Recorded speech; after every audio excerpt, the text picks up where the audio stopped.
Donc, voilà une de ces choses que vous entendez arriver aux autres, mais auxquelles vous ne pensez jamais que vous serez confronté jusqu'à ce que cela vous arrive. Je suis assis à une fête, je discute avec des amis, quand, de nulle part, Jenny, la sœur de mon ami Matt, quelqu'un avec qui j'ai à peine échangé plus que quelques mots au fil des ans, me lance une bombe que je n'ai jamais vue venir, elle est enceinte. Maintenant, cela n'aurait pas été la fin du monde, sauf pour le fait qu'elle me dit que c'est mon enfant. Permettez-moi de revenir un peu en arrière ici parce que, croyez-moi, toute cette situation est aussi compliquée qu'elle en a l'air. Jenny et moi n'avons jamais été proches. Bien sûr, j'ai été chez elle quelques fois pour voir Matt. Nous sommes sortis dans le même groupe quelques fois lors de fêtes, mais c'est tout. Nous ne sommes jamais sortis ensemble, nous ne nous sommes jamais liés, rien. Donc, quand elle a fait cette annonce, j'ai eu l'impression qu'on me retirait le tapis sous les pieds. Je suis restée figée. Je ne savais même pas quoi dire. J'ai eu l'impression que tout le monde à la fête s'est tu simultanément. Je pouvais sentir les regards se poser sur moi, et je continuais à la fixer, comme pour dire, tu dois plaisanter, n'est-ce pas? Mais son expression m'a dit que non. Elle était parfaitement sérieuse. Je me souviens avoir balbutié, de quoi parles-tu? Parce que, sérieusement, comment cela pouvait-il même être possible? Je ne m'étais pas couché avec elle. Nous n'avions même pas flirté, bon sang. Mais elle a croisé les bras, me regardant avec une expression d'assurance suffisante. C'est le tien, Liam. Tu sais ce qui s'est passé, a-t-elle dit, d'une voix froide et ferme, comme si elle avait répété cela dans sa tête 1 million de fois. Matt, qui était resté debout à proximité, s'est tourné vers moi le visage blanc comme un linge. Frère, qu'est-ce qui se passe, bordel? Je n'en avais aucune idée. Je ne savais pas si je devais rire, pleurer ou crier à ce stade. J'ai commencé à avoir des vertiges, comme si j'étais dans une sorte de rêve étrange.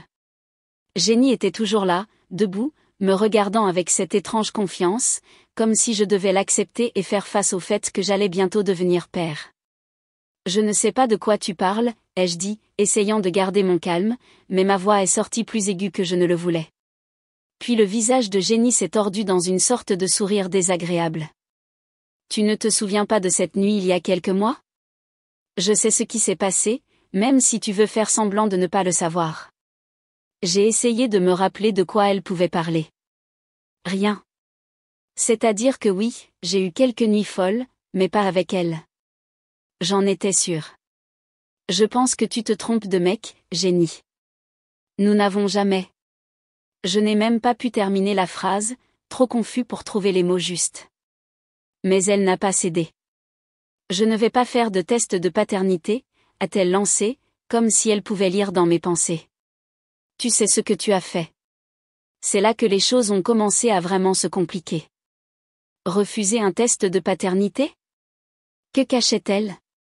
J'ai senti la tension monter autour de moi alors que les gens chuchotèrent, se demandant probablement si j'étais un idiot qui l'avait mise enceinte et essayait de se défiler. Mais ce n'était absolument pas le cas. Ce n'est pas seulement l'annonce de la grossesse qui m'a surpris, c'est le mensonge effronté qui m'a frappé comme un train de marchandises. Matt était toujours là, debout, me regardant avec un visage plein de confusion, et peut-être même un peu de colère. C'était sa sœur, après tout, et je pouvais le voir essayer de reconstituer ce qui se passait. Liam, sérieusement, mec, qu'est-ce que, a-t-il dit? J'ai secoué la tête. Matt, je te le jure, je n'ai aucune idée de ce dont elle parle. Mais Jenny a continué, transformant toute l'affaire en une sorte de télénovela tordue. Tu peux nier tout ce que tu veux, mais tu vas devoir assumer tes responsabilités maintenant. Je ne suis pas du genre à fuir ses responsabilités. Si c'était vrai, s'il y avait la moindre possibilité que ce soit vrai, je ferais un pas en avant. Mais je savais, au fond, que ce n'était pas mon enfant. Jenny mentait, et je ne comprenais pas pourquoi. Mais, à ce moment-là, tout le monde à la fête nous regardait, et je pouvais sentir leur jugement dans l'air. Je devais partir de là. Je me suis retournée et je suis partie sans dire un mot de plus, le cœur battant fort et l'esprit qui tournait à 1000 à l'heure. Plus tard dans la soirée, Matt m'a appelé. Je ne voulais pas répondre, mais je savais que je ne pouvais pas l'éviter pour toujours. Mec, tu dois me dire ce qui se passe, a-t-il dit. Il semblait épuisé, comme s'il était partagé entre croire sa sœur et faire confiance à son ami.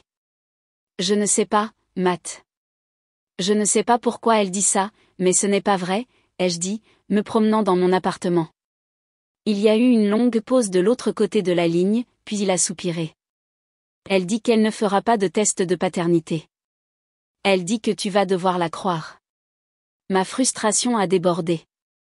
Pourquoi ne fait-elle pas le test? Si elle est si sûre, pourquoi ne voudrait-elle pas le prouver? Je ne sais pas, mec, a murmuré Matt, ayant l'air aussi perdu que je me sentais. Elle agit bizarrement. Elle ne veut pas non plus en parler avec moi. Toute cette affaire devenait de plus en plus tordue à chaque minute. Pourquoi, Liam? Quel était son but final ici? Mais la vraie surprise est arrivée le lendemain, quand la mère de Jenny, Madame Harper, m'a appelé. C'est là que les choses sont passées d'être confuses à être une véritable folie. Liam, je sais que c'est inconfortable, mais j'ai entendu parler de tout, et je veux juste m'assurer que tout est géré correctement, a-t-elle dit, d'une voix mesurée mais tendue. J'ai essayé de rester calme. Madame Harper, je n'ai rien fait. Jenny ment. Je ne sais pas pourquoi, mais ce n'est pas mon enfant. Il y a eu une pause, puis elle m'a lancé, les détails ne m'intéressent pas. La seule chose qui m'importe, c'est que tu signes ce formulaire de reconnaissance afin que nous puissions régler cela en silence. Sans bataille judiciaire. Nous pouvons gérer cela en privé. J'ai failli laisser tomber mon téléphone. Elle voulait que je signe quoi? Un formulaire de reconnaissance, sans test de paternité? Cela devenait de plus en plus fou. Elle me demandait pratiquement d'admettre la paternité d'un enfant que je savais ne pas être le mien. Je ne vais rien signer sans preuve, ai-je dit, la voix tremblante de colère. Le ton de Madame Harper est devenu froid. Jenny a déjà assez souffert. Ne rends pas cela plus difficile qu'il ne doit l'être. Et, comme ça, je me suis rendu compte que j'étais confrontée à quelque chose de bien plus grand que Jenny. Toute sa famille soutenait ce mensonge, et j'étais bernée. Mais pourquoi faire? Pourquoi? Quel était le but de me faire passer par là? J'ai raccroché le téléphone la main tremblante. Je me sentais acculée et je n'avais aucune idée de comment m'en sortir. Au cours de la semaine suivante, les choses ont empiré. Les nouvelles courent vite, et il a rapidement semblé que tout le monde en ville connaissait l'affirmation de Jenny. Partout où j'allais, les gens me regardaient avec ce regard qui dit « Nous savons ce que tu as fait ». Les amis qui avaient l'habitude de rire et de traîner avec moi ont commencé à prendre leur distance, ne sachant pas quoi croire. Matt me parlait à peine, et quand il le faisait, il semblait partager entre défendre sa sœur et me croire. C'était très inconfortable. Il ne m'a pas accusé directement, mais je pouvais sentir le doute dans sa voix. Mais c'est là que l'intrigue se complique. Un soir, après avoir passé des heures à stresser à cause de cela, j'ai reçu un appel d'un numéro inconnu. J'ai failli ne pas répondre, mais la curiosité a pris le dessus. « Allô » ai-je dit, la voix fatiguée et tendue. Il y a eu une pause, puis la voix d'une femme que je ne reconnaissais pas est arrivée par la ligne. « Liam, je suis Megan. Je suis la cousine de Jenny. » Je n'avais jamais parlé à Megan auparavant, mais je l'avais vue lors de quelques événements familiaux. Oui. Qu'est-ce qui se passe? Elle a hésité, puis, je sais ce qui se passe, et je ne pense pas que tu sois le père. Je me suis sentie tomber à la renverse. Quoi? Comment le sais-tu? Elle a soupiré. Écoute, je ne peux pas te donner tous les détails, mais je sais que Jenny cache quelque chose. Tu dois parler à son ex-petit ami, Connor. Connor? Je ne savais même pas que Jenny avait un ex-petit ami. Cela devenait de plus en plus étrange. Megan a continué, je ne sais pas si c'est son enfant ou non, mais quelque chose ne va pas. Je pensais que tu devais le savoir. Je l'ai remercié et j'ai raccroché, l'esprit accéléré. Avez-vous déjà eu un de ces moments où vous pensez que les choses ne peuvent pas empirer, et puis l'univers se moque de vous et vous prouve que vous avez tort? C'est exactement ce qui s'est passé lorsque j'ai décidé de raconter à mes parents l'accusation de Jenny. Maintenant, mes parents, Barbara et George, sont aussi traditionnels que possible. Ils croient à faire les choses de la bonne manière, ce qui, pour eux, signifie pas de jeu avant le mariage, pas de scandale, rien qui puisse apporter la honte à la famille. En grandissant, ils me l'ont inculqué dans la tête. Mon père disait toujours, nous sommes les Harper. Nous avons une réputation à maintenir. Et Dieu ne veuille que je fasse quelque chose qui la gâcherait. Donc, lorsque j'ai décidé que je devais leur raconter la bombe de génie, je savais que je m'orientais vers un désastre. Mais quelle autre option avais-je? La nouvelle se répandait rapidement dans la ville, et ce n'était qu'une question de temps avant qu'ils ne l'entendent d'une autre personne. Mieux vaut qu'ils l'entendent de moi, n'est-ce pas? Faux. Je suis allée chez eux un dimanche après-midi, le ventre noué. Je me sentais comme si j'allais à ma propre exécution. Quand je suis entrée, ils étaient assis dans le salon, ma mère tricotant comme toujours, et mon père lisant le journal. C'était une scène si normale, et pendant une seconde, j'ai souhaité pouvoir partir et oublier toute l'affaire. Liam, chérie, que fais-tu ici? Tu ne viens pas nous rendre visite le dimanche normalement, a dit ma mère, le visage illuminé de me voir. Je me suis assis sur le canapé, le cœur battant fort. J'ai besoin de vous parler de quelque chose. Mon père a baissé le journal, me lançant ce regard sévère qu'il avait toujours quand il savait que quelque chose de sérieux allait arriver. Qu'est-ce qui se passe? J'ai pris une grande inspiration. Il y a une rumeur à propos de Jenny Harper. Le visage de ma mère s'est immédiatement assombri à la mention des Harper. Cette fille. Qu'est-ce qui se passe avec elle? J'ai avalé ma salive. Elle dit qu'elle est enceinte, et que je suis le père. Pendant un instant, la pièce est restée silencieuse. Les aiguilles à tricoter de ma mère sont tombées par terre, et le visage de mon père est devenu d'une teinte rouge que je n'avais jamais vue auparavant. Puis l'enfer s'est déchaîné. Quoi? A rugi mon père, se levant si vite qu'il a failli renverser sa chaise. Tu as mis cette fille enceinte? Je ne l'ai pas fait, ai-je protesté, mais c'était inutile.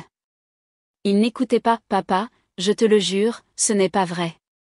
Je ne me suis jamais couché avec elle. Elle ment. Mais il ne l'acceptait pas. Il a traversé la pièce, les poings serrés et le visage livide. Je n'arrive pas à croire ça. Tu sais ce que cela va faire à notre famille? Tu sais la honte que tu nous as apportée? Ma mère, qui était normalement calme, pleurait à ce moment-là. Comment as-tu pu, Liam? Nous t'avons élevé mieux que ça.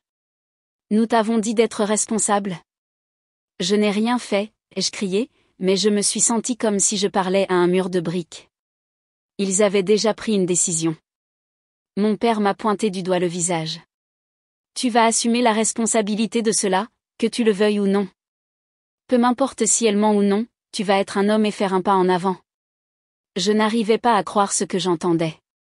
Tu veux que j'assume la responsabilité de quelque chose que je n'ai pas fait? Il m'a fixé, la voix basse et dangereuse. Tu n'auras pas honte de cette famille. Tu feras ce qui est nécessaire pour arranger cela. Arranger quoi? Lui ai-je répondu, en élevant la voix. Il n'y a rien à arranger parce que ce n'est pas mon enfant. Mais ça n'avait pas d'importance. Mon père avait déjà décidé que j'étais coupable. Et puis ma mère a lâché la vraie bombe. Si tu n'assumes pas la responsabilité de cela, Liam, nous allons devoir rompre les liens avec toi, a-t-elle dit, la voix tremblante. Je suis restée figée. Quoi? Mon père a acquiescé. Tu l'as entendu. Nous ne pouvons pas avoir ce genre de scandale dans la famille. Si tu refuses de gérer cela de la bonne manière, tu n'es plus notre fils. Je n'arrivais pas à croire ce que j'entendais. Mes propres parents menaçaient de me renier à cause d'un mensonge. Je suis restée là, debout, ayant l'impression qu'on m'arrachait le sol sous les pieds. Vous allez vraiment me renier pour ça? Pour quelque chose que je n'ai même pas fait? Ma mère s'est essuyé les yeux. Nous n'avons pas le choix, Liam. Tu nous as mis dans une position impossible. Je suis restée sans voix. C'était de la folie. Comment pouvait-il se retourner contre moi comme ça? J'ai essayé une dernière fois de leur faire comprendre. Maman, papa, s'il vous plaît. Je n'ai pas fait ça. On ne fera même pas de test de paternité. Est-ce que ça ne vous dit rien? Mais mon père s'est contenté de secouer la tête. Ça suffit. Tu assumeras la responsabilité, ou tu es exclu de cette famille. C'est ta décision.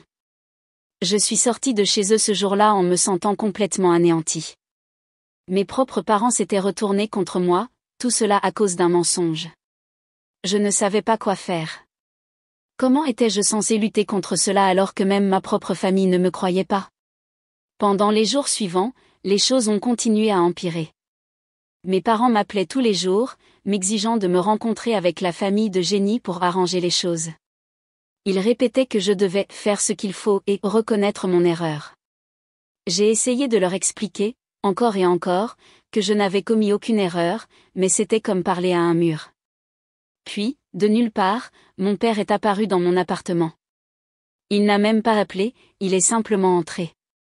J'étais assis sur le canapé, en essayant de comprendre ce que j'allais faire, quand il a fait irruption, ayant l'air plus furieux que jamais.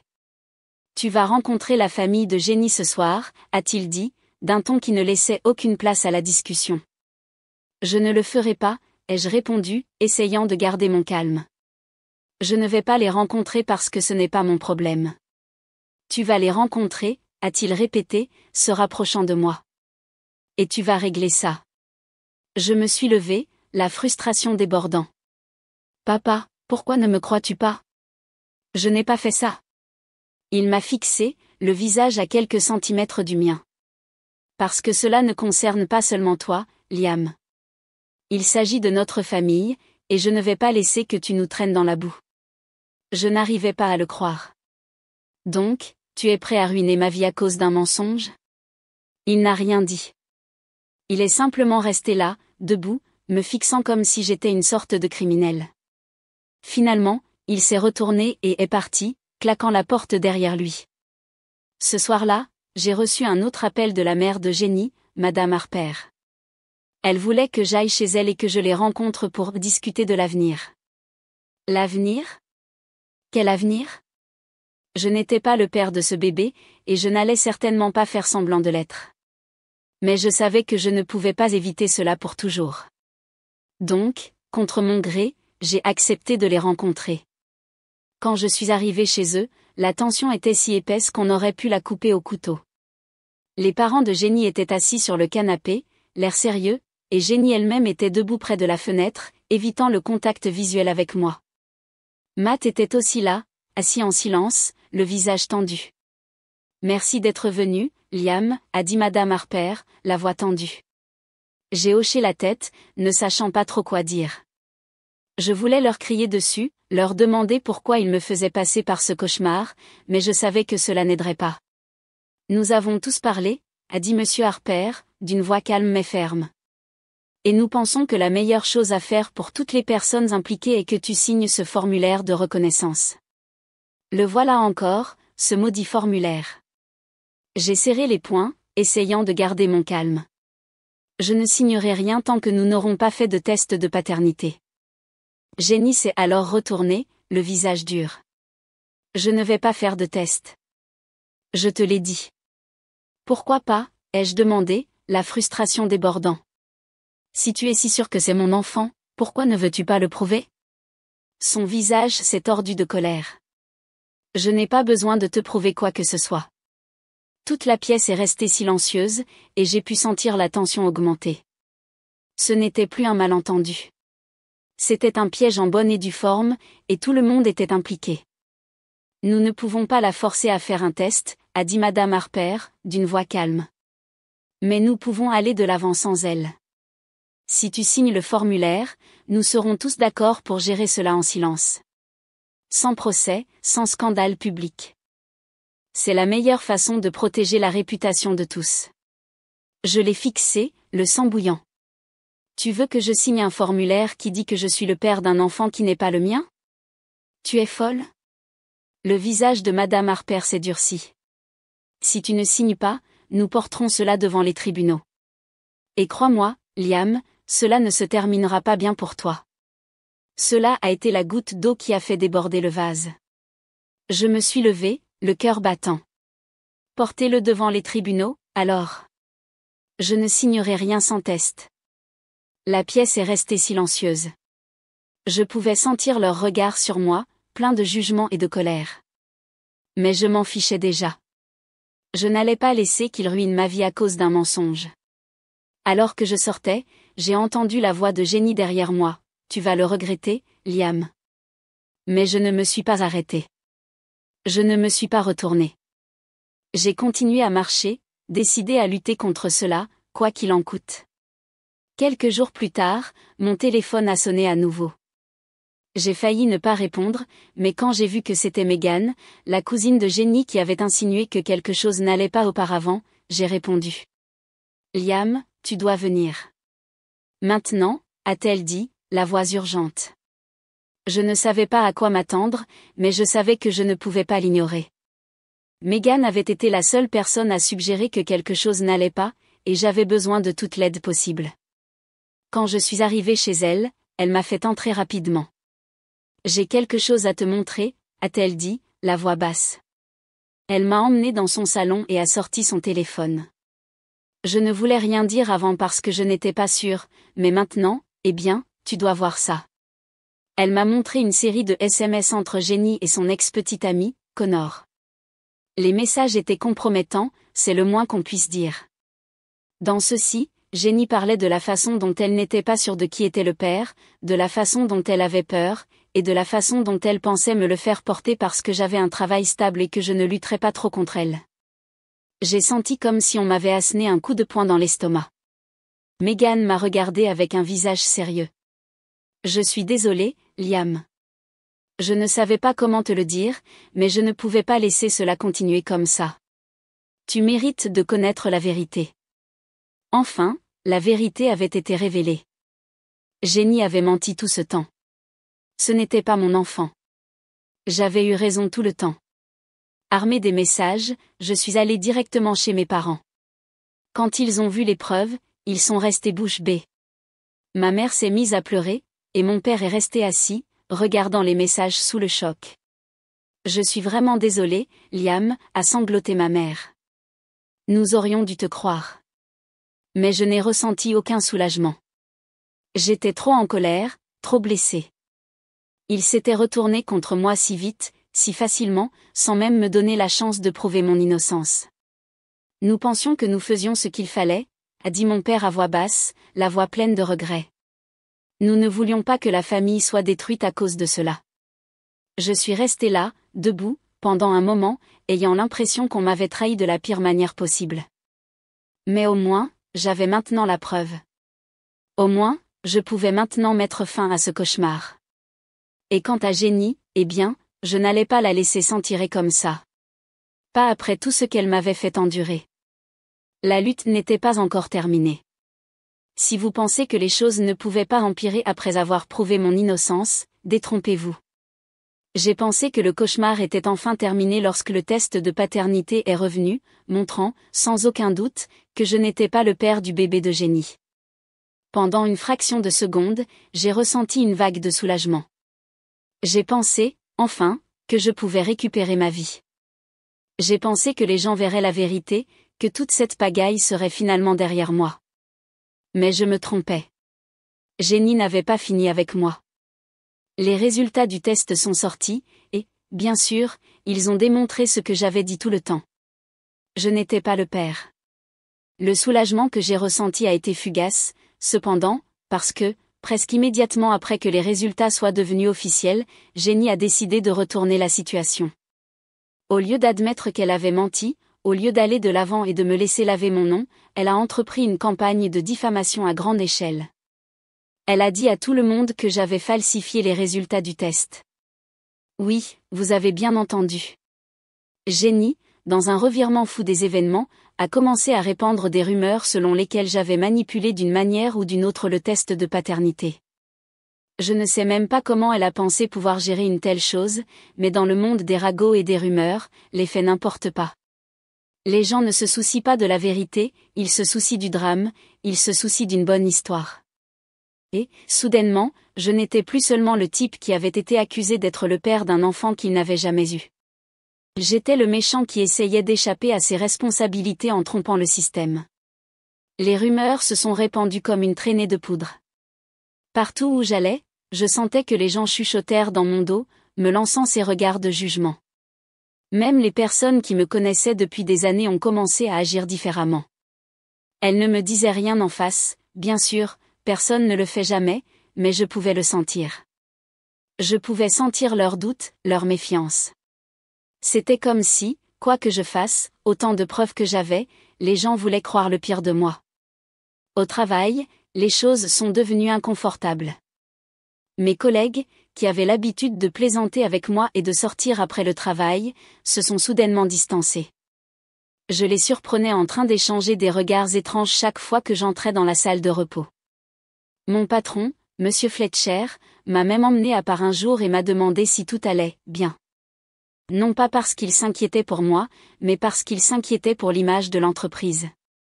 La conversation s'est déroulée à peu près comme suit.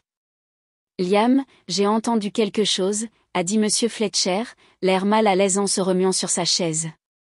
Des choses, ai-je demandé, bien que je sache exactement de quoi il parlait. Il s'est éclairci la gorge. À propos de cette situation, avec Jenny Harper. Je veux juste m'assurer que cela n'affectera pas ton travail, ou notre réputation ici dans la firme. J'ai eu envie de crier. Monsieur Fletcher, le test de paternité est revenu. Je ne suis pas le père. Il a hoché la tête lentement, mais je me suis rendu compte qu'il n'était pas convaincu. Oui, je l'ai entendu. Mais, il y a aussi des rumeurs selon lesquelles vous pourriez avoir manipulé les résultats. Je n'arrivais pas à croire ce que j'entendais. C'était mon patron, un homme pour qui j'avais travaillé pendant des années, qui connaissait mon caractère, et même lui croyait les mensonges de Jenny. Je n'ai rien manipulé, ai-je dit les dents serrées, essayant de garder mon calme. Le test a été effectué dans un laboratoire officiel. Il est légitime. Il a levé les mains dans un geste conciliateur. Je ne t'accuse de rien, Liam. Je dis juste que nous devons faire attention à la façon dont cela se voit. Tu sais comment les gens parlent. Oui, je savais trop bien comment les gens parlaient. Le pire? Ce n'était pas seulement le travail. Ma vie sociale s'est également effondrée. Des amis qui me connaissaient depuis des années, des personnes en qui je croyais pouvoir avoir confiance, ont commencé à prendre leur distance. J'ai cessé d'être invité à des fêtes, j'ai cessé de recevoir des SMS pour sortir. C'était comme si j'avais été mis sur une liste noire, non pas pour quelque chose que j'avais fait, mais pour quelque chose qu'une autre personne avait inventé. Et plus j'essayais de me défendre, plus il semblait que les gens pensaient que je cachais quelque chose. Les rumeurs ont empiré. Jenny a commencé à dire aux gens que je l'avais mise sous pression pour qu'elle ne fasse pas le test de paternité pendant des mois parce que je connaissais la vérité dès le départ. Elle a déformé tout, se faisant passer pour la victime dans toute cette pagaille, et moi pour le méchant. Selon elle, je l'avais froidement abandonnée, elle est le bébé, et j'utilisais maintenant mon « influence » pour laver mon nom. Influence? Je suis un type normal. Quelle influence croyait-elle que j'avais? Chaque fois que j'essayais de me défendre, j'ajoutais simplement de l'huile sur le feu. Les gens disaient, si tu es innocent, pourquoi es-tu si sur la défensive, ou, si tu n'as rien à cacher, pourquoi ne laisses-tu pas tomber? Mais comment, laisse-t-on tomber, un mensonge qui est en train de détruire toute sa vie? Je sentais que je perdais la tête. Mais la goutte d'eau qui a fait déborder le vase a été avec mes parents. Même après la confirmation légale que je n'étais pas le père, même après que le tribunal ait lavé mon nom, mes parents ne se sont pas excusés immédiatement. En fait, cela a pris plusieurs jours, des jours pendant lesquels ils sont restés silencieux, comme s'ils n'étaient pas sûrs de croire les résultats du test ou les mensonges de Jenny. Cela m'a fait plus de mal que je ne peux le décrire. Ils étaient censés être ma famille. Ils étaient censés me soutenir. Et pourtant, lorsque j'avais le plus besoin d'eux, ils ont douté de moi. Finalement, un après-midi, ma mère m'a appelé. Je me souviens que j'étais assis dans mon appartement, regardant le téléphone pendant qu'il sonnait, me demandant si je voulais répondre. Mais je l'ai fait. Liam, a-t-elle dit, la voix douce et hésitante, comme si elle n'était pas sûre d'avoir le droit de me parler. Qu'est-ce qui se passe, maman, ai-je demandé, le ton monotone. Je n'étais pas d'humeur pour une conversation sincère. Il y a eu une pause, puis elle a dit, nous te devons des excuses. J'ai failli rire. Maintenant, il voulait s'excuser? Après tout ce qui s'était passé? Après qu'il m'ait tourné le dos? Après qu'ils aient menacé de me renier?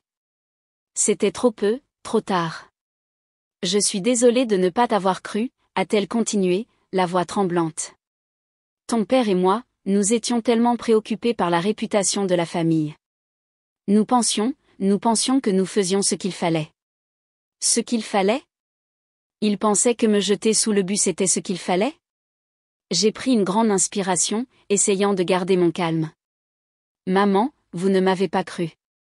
Vous avez choisi les mensonges de génie par-dessus votre propre fils. Vous avez une idée de ce que ça fait? Je sais, a-t-elle murmuré. Et nous sommes très, très désolés.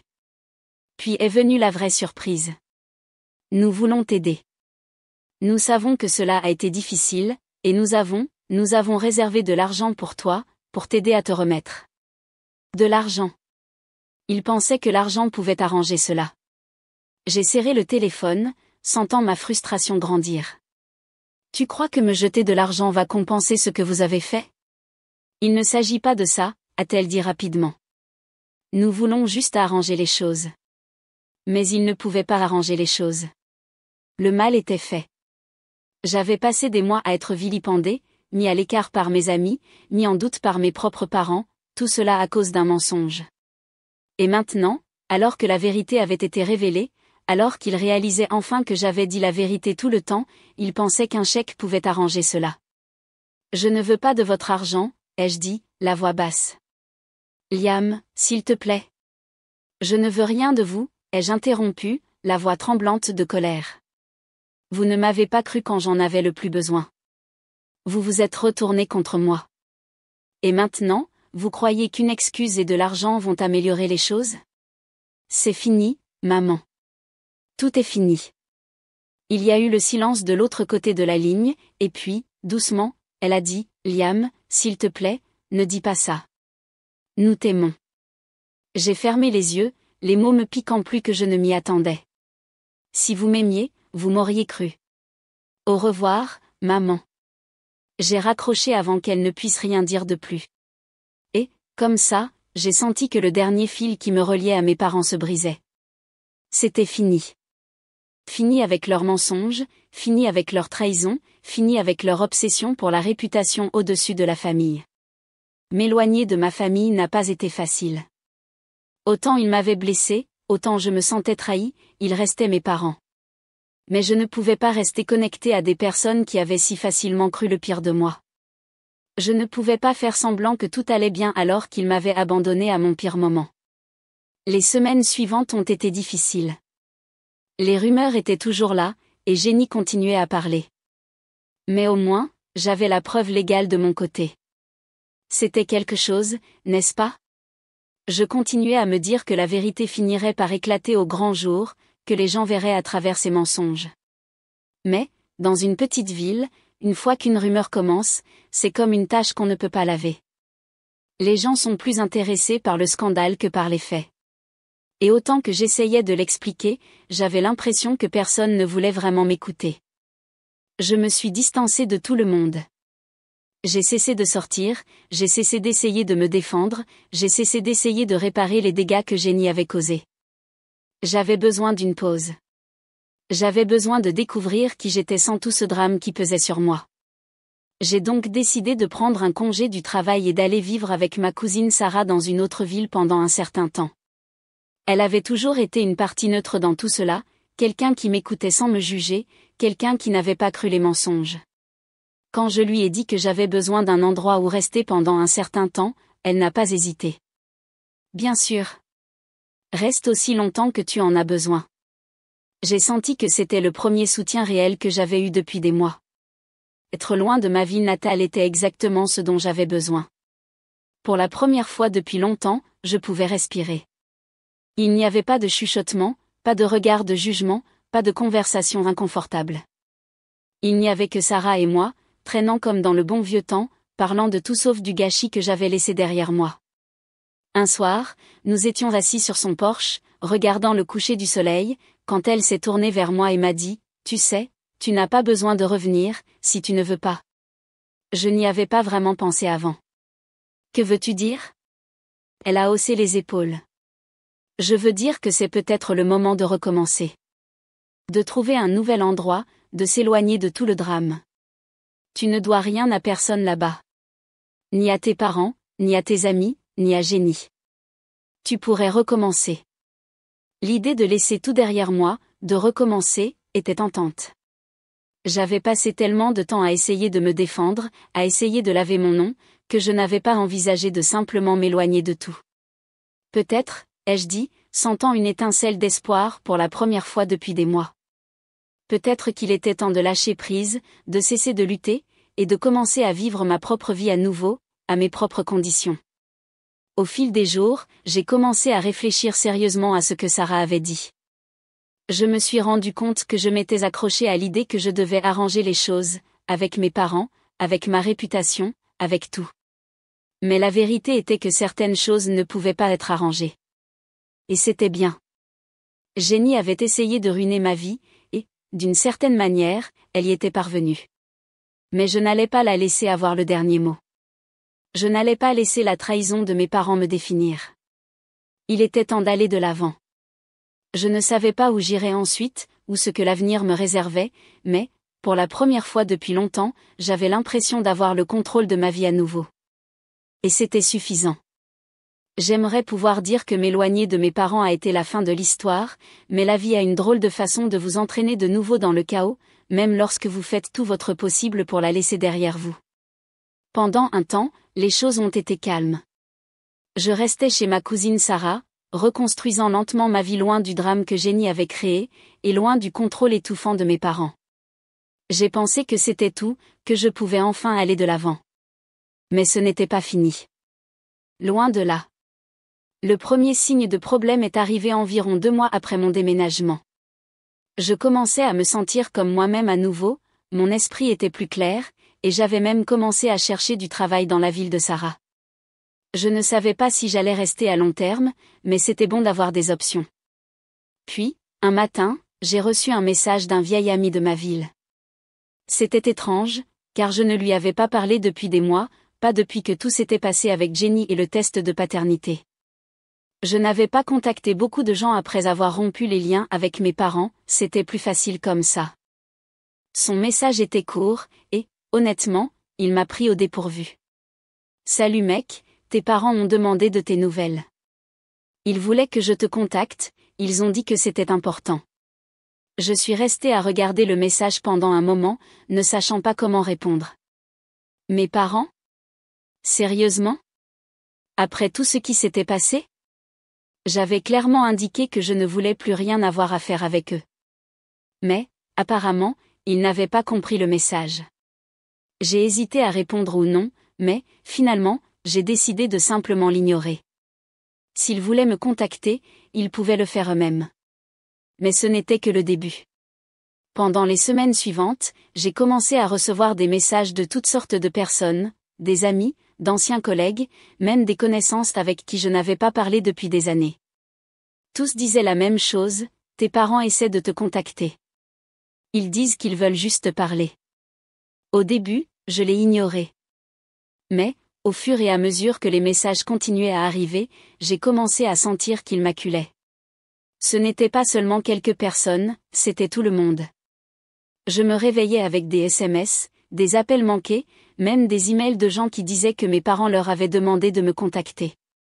Un jour, j'ai reçu un appel de mon ancien patron, Monsieur Fletcher, le même qui m'avait fait passer un mauvais moment à cause des rumeurs lorsque Jenny répandait des mensonges sur moi. Je ne m'attendais pas à avoir de ses nouvelles, alors ça m'a pris au dépourvu lorsque son nom est apparu sur mon téléphone. Liam. Je suis content d'avoir de tes nouvelles, a-t-il dit, d'une voix excessivement formelle. Oui.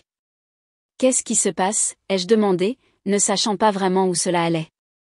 Eh bien, a-t-il commencé, et je me suis rendu compte qu'il essayait de choisir ses mots avec précaution. Tes parents m'ont contacté. Ils ont dit qu'ils essayaient de te localiser, et ils sont inquiets. Ils m'ont demandé si je pouvais te transmettre un message. Mon sang a bouilli. Mes parents avaient appelé mon patron? Cela devenait ridicule. Ils sont inquiets, hein, ai-je dit, la voix pleine de sarcasme. Eh bien, il ne devrait pas l'être. Je vais bien. Et je n'apprécie pas qu'il te traîne là-dedans. Monsieur Fletcher s'est éclairci la gorge, clairement mal à l'aise. Je comprends, Liam. Il semblait assez inquiet. Ils ont dit que c'était important. Ils n'ont pas à s'inquiéter, ai-je dit, essayant de contrôler ma colère. Je ne veux pas qu'ils me contactent. Je l'ai dit clairement. Il y a eu une pause, puis Monsieur Fletcher a ajouté, je vais leur faire savoir. Mais, peut-être devrais-tu leur parler. Ce sont ta famille, après tout. J'ai raccroché après ça, sans me donner la peine d'expliquer quoi que ce soit d'autre. Famille ou pas, je n'allais pas revenir. Ils avaient franchi une ligne, et maintenant ils franchissaient encore plus en impliquant mon ancien patron et mes amis dans leur tentative pour me contacter. Cela ne s'est pas arrêté là. Pendant les semaines suivantes, les choses se sont intensifiées. Mes parents ne se sont pas contentés d'interférer avec mes amis et mes collègues, ils ont commencé à contacter mes nouvelles connaissances dans la ville de Sarah. Des personnes que je connaissais à peine depuis quelques mois me demandaient soudainement pourquoi mes parents étaient si désespérés de me parler. Apparemment, mes parents étaient allés jusqu'à engager un détective privé pour me localiser, et maintenant même des connaissances occasionnelles étaient impliquées dans ce gâchis. Un jour, alors que j'étais au supermarché, j'ai reçu un appel de Sarah. Sa voix était tendue. Liam, je viens de recevoir un appel de quelqu'un. Ils ont affirmé qu'ils travaillaient avec tes parents et voulaient savoir si je pouvais les aider à te recontacter. J'ai senti mon cœur battre fort. Ils étaient allés trop loin. Quoi? Ils t'ont appelé? Oui, a-t-elle dit, ayant l'air tout aussi contrariée et inquiète. Ils essayaient de paraître polis et inquiets pour toi, mais c'était effrayant. Je leur ai dit de ne plus jamais m'appeler. Ça a été le coup de grâce. Je n'allais plus continuer à gérer cela. Ils avaient franchi toutes les limites imaginables, et j'en avais fini de jouer franc jeu. J'ai appelé une avocate le lendemain. La procédure judiciaire n'a pas été facile, mais elle était nécessaire. Mon avocate, une femme censée nommer Christine, a écouté mon histoire avec une expression sombre sur le visage. Elle avait déjà traité de situations familiales difficiles, mais même elle semblait surprise de voir jusqu'où mes parents étaient allés. Tu as tout à fait le droit de couper les ponts, a-t-elle dit fermement après que j'ai fini de lui expliquer tout. Ce genre de harcèlement ne peut pas continuer. Nous déposerons une injonction pour nous assurer qu'il s'arrête. J'ai ressenti un étrange mélange de soulagement et de frustration. Je ne voulais pas en arriver là. Je n'avais jamais imaginé que je devrais intenter une action en justice contre mes propres parents. Mais ils m'avaient poussé à bout. Je ne pouvais pas vivre comme ça, en regardant constamment par-dessus mon épaule, en me demandant qui ils contacteraient ensuite. Christine a travaillé rapidement, et, en quelques semaines, j'avais une injonction qui interdisait légalement à mes parents de me contacter directement ou par l'intermédiaire de tiers. S'ils essayaient de me contacter à nouveau, ils seraient en violation de l'ordonnance, et je pourrais prendre d'autres mesures légales. Pendant un temps, ça a marché. Le flot de messages et d'appels s'est arrêté. Je pouvais respirer à nouveau. Mais, bien sûr, mes parents n'avaient pas encore fini. Ils avaient un autre tour dans leur sac. Peu de temps après que l'injonction ait été finalisée, j'ai reçu une lettre par courrier. Elle provenait d'un cabinet d'avocats, mais pas du mien. Je l'ai ouverte, les mains tremblantes, et j'ai senti mon estomac se nouer lorsque j'ai vu ce que c'était. Mes parents me poursuivaient pour dommages moraux. Je n'arrivais pas à le croire. Après tout ce qu'ils avaient fait, après les mensonges, la manipulation et le harcèlement, ils essayaient maintenant d'affirmer que je leur avais causé un préjudice émotionnel? L'absurdité de la chose m'a donné envie de crier. Ils essayaient vraiment de retourner la situation, en essayant de se peindre eux-mêmes comme les victimes dans toute cette pagaille. J'ai appelé Christine immédiatement, et elle était aussi indignée que moi. C'est ridicule, a-t-elle dit. Ils n'ont aucun fondement pour cela. Ils essaient juste de t'intimider pour que tu te soumettes. Je savais qu'elle avait raison, mais cela ne le rendait pas plus facile. L'idée d'aller à nouveau en procès, de faire face à mes parents et de livrer une autre bataille judiciaire, était épuisante. Mais je n'avais pas le choix. Je n'allais pas les laisser s'en tirer comme ça. L'affaire judiciaire s'est étirée sur des mois. Les avocats de mes parents ont fait valoir que je leur avais causé une détresse émotionnelle en coupant les ponts, que mon refus de me réconcilier avait nui à leur réputation dans la communauté. Ils m'ont peint comme le fils ingrat et rebelle qui avait tourné le dos à sa famille bien-aimée sans aucune raison. Mais nous avions les preuves. Christine a présenté au tribunal tous les enregistrements de harcèlement, tous les messages d'amis et de collègues, toutes les preuves que mes parents étaient allés jusqu'aux extrêmes pour me forcer à revenir dans leur vie. Le juge n'a pas été impressionné par leur histoire de larmes, et, finalement, l'affaire a été classée sans suite. Ils avaient perdu. Mais, même si j'avais gagné la bataille judiciaire, ça ne se sentait pas comme une victoire. J'étais fatiguée. Fatiguée de la lutte constante, fatiguée de la manipulation, fatiguée de devoir me défendre encore et encore. Peu de temps après la fin de l'affaire judiciaire, j'ai reçu un autre appel de ma mère. J'ai été tentée de laisser ça aller à la messagerie vocale, mais, pour une raison quelconque, j'ai répondu. Liam, a-t-elle dit, d'une voix douce et suppliante. On peut parler, s'il te plaît? Une dernière fois seulement.